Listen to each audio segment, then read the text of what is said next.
आज बुधवार है, बुद्धि के दाता और विघ्नहर्ता भगवान श्री गणेश का पावन दिन।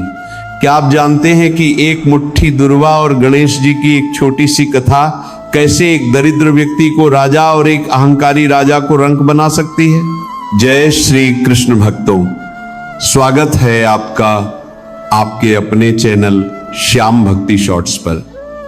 आज हम एक ऐसी रहस्यमयी और रोमांचक कथा लेकर आए हैं जिसमें आप जानेंगे कि कैसे भगवान गणेश ने एक ऐसे राज्य का उद्धार किया जो अपनी बुद्धि के अहंकार में डूब चुका था। याद रखिएगा, अधूरी कहानी सुनना न केवल अधूरा ज्ञान है बल्कि ये हमारे जीवन में भ्रम पैदा कर सकता है और हमें उस महापुण्य से वंचित कर देता है जो इस कथा के समापन में छिपा है। इसलिए इस कहानी के एक एक शब्द को ध्यान से सुनिएगा, क्योंकि आज की इस कथा में एक ऐसा गुप्त सस्पेंस है जो आपके बंद किस्मत के ताले खोल सकता है। अगर आप हमारे इस भक्ति परिवार का हिस्सा नहीं हैं तो श्याम भक्ति शॉर्ट्स को अभी सब्सक्राइब कर लें। बहुत समय पहले की बात है, गंडकी नदी के तट पर बुद्धिपुर नाम का एक अत्यंत विशाल राज्य था।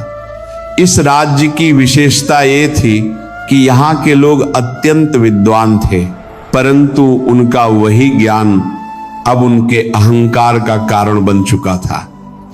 यहाँ के राजा मतिमान अपनी चतुराई और तर्क शक्ति के लिए पूरे आर्यावर्त में प्रसिद्ध थे। राजा मतिमान का मानना था कि संसार में बुद्धि से बड़ा कुछ नहीं है और वे देवताओं को भी केवल एक कल्पना मानते थे। उन्होंने अपने राज्य में यह घोषणा कर दी थी कि बुधवार के दिन कोई भी व्यक्ति गणेश जी की पूजा नहीं करेगा, बल्कि उस दिन केवल शास्त्रार्थ और तर्क की प्रतियोगिताएं होंगी। उसी राज्य में एक अत्यंत निर्धन बालक रहता था जिसका नाम था माधव। माधव के पास न तो धन था और न ही राजा जैसी तीक्ष्ण बुद्धि, लेकिन उसके हृदय में भगवान गणेश के प्रति अटूट विश्वास था। उसकी माता ने उसे सिखाया था कि बुधवार के दिन यदि कोई सच्चे मन से गणेश जी को 21 दूर्वा की गांठें अर्पित करता है तो उसके जीवन के सभी विघ्न हर लिए जाते हैं। माधव प्रतिदिन जंगल जाकर ताजी दूर्वा चुनता और छिपकर एक पुराने टूटे हुए गणेश मंदिर में जाकर पूजा करता था। एक बार राज्य में भयंकर अकाल पड़ा। बुद्धिपुर के बड़े बड़े विद्वानों ने अपनी गणनाएं की, नक्षत्रों को देखा, लेकिन कोई भी ये नहीं बता पाया कि वर्षा कब होगी। राजा मतिमान ने अपने अहंकार में कहा कि हम अपनी तकनीक से नहरें खोदेंगे और पानी ले आएंगे, लेकिन धरती इतनी सख्त हो गई थी कि एक कुदाल भी काम नहीं कर रही थी। प्रजा भूख से मरने लगी। तभी एक दिन राजा के सैनिकों ने माधव को उस पुराने मंदिर में गणेश जी की स्तुति करते हुए पकड़ लिया। सैनिकों ने उसे राजा के सामने पेश किया। राजा मतिमान ने उपहास करते हुए कहा, मूर्ख बालक, जब बड़े बड़े विद्वान इस अकाल का हल नहीं निकाल पा रहे तो तुझे क्या लगता है कि ये मिट्टी की मूर्ति और ये घास दुर्वा हमें बचा लेगी? माधव ने विनम्रता से कहा, महाराज, बुद्धि जब अहंकार में बदल जाती है तो वे अंधा कर देती है। गणेश जी केवल बुद्धि के नहीं बल्कि विवेक के स्वामी हैं।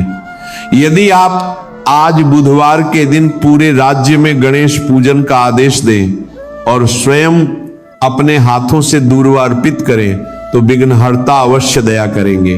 राजा अट्टहास करने लगा और उसने शर्त रखी, ठीक है, यदि तेरे इन गणेश ने कल सुबह तक वर्षा कर दी तो मैं अपना सिर इनके चरणों में झुका दूंगा, अन्यथा तुझे और तेरी माता को राज्य से निकाल दिया जाएगा। माधव ने पूरी रात उस टूटे मंदिर में बैठकर गंग गणपतये नमः का जाप किया। वह रोता रहा और प्रभु से प्रार्थना करता रहा कि हे प्रथम पूज्य, मेरी लाज नहीं बल्कि इस राज्य की प्रजा की रक्षा करो। सस्पेंस तब शुरू हुआ जब आधी रात को अचानक उस टूटे हुए मंदिर की प्रतिमा से एक अलौकिक प्रकाश निकला। एक छोटा सा बालक जिसका मुख हाथी के समान था और जिसके बड़े बड़े कान थे, माधव के सामने प्रकट हुआ। उस बालक ने माधव की दूर्वा उठाई और उसे चबाने लगा। बालक ने कहा, माधव, तेरी भक्ति ने मुझे यहां खींच लिया, जा। राजा से कह दे कि कल सुबह जब वो अपने महल के झरोखे से देखेगा तो उसे अपनी बुद्धि का अंत और मेरी माया का प्रारंभ दिखेगा। अगली सुबह जब राजा मतिमान सोकर उठा तो उसे लगा कि शायद आज भी वही तपती धूप होगी, लेकिन जैसे ही उसने झरोखा खोला वह दंग रह गया। पूरा राज्य पानी से नहीं बल्कि दूध की तरह सफेद धुंध से ढका हुआ था। और ताज्जुब की बात यह थी कि जहां जहां प्रजा ने छिपकर गणेश जी का ध्यान किया था वहां की जमीन से अपने आप ताजी हरी दूर्वा और अन्न के पौधे निकल रहे थे।